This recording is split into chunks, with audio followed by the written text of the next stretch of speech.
naman yun.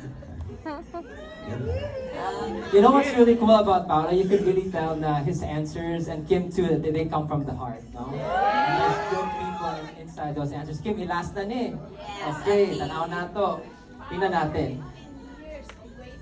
15 years of waiting. Oh my God. Grabe. What do you hope audiences take away from the film? Siguro ang pinaka-takeaway is never be afraid to fall in love. Lisa, si Jenny yan. Wait lang, mamaya. Kasi hinihingi mo yung jacket niya last time, naalala mo, di ba? Oo, kala mo ulianin ako. Wait lang, wala pang takeaway sa movie. Wag matakot magmahal. Kasi hindi man darating today ang tamang tao in time. Di ba? Tayo ka! Hindi man darating today, in God's perfect time, darating at darating siya. Charot!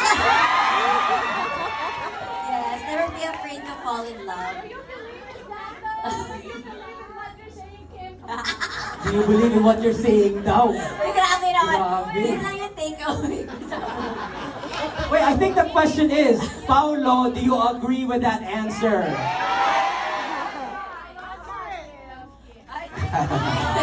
Nandito pala Wala, si... ako hindi pa kayo nagpasa ng questions.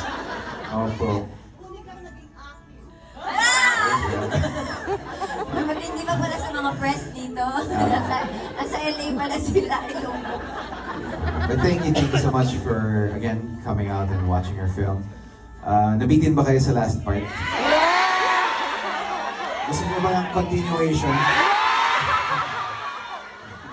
Live in action. Rewind? Ibang pelikula po yun.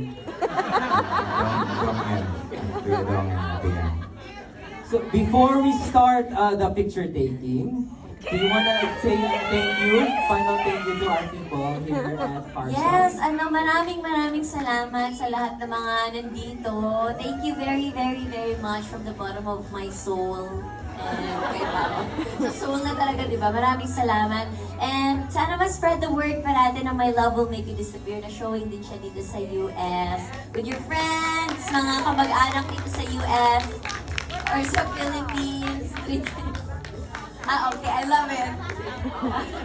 And honestly, please support Filipino films. Yes, let's support Filipino films para marami pa pong ganito dito sa US. Maraming salamat. We appreciate each and every one, your time and your effort. Maraming salamat po. Let's spread love!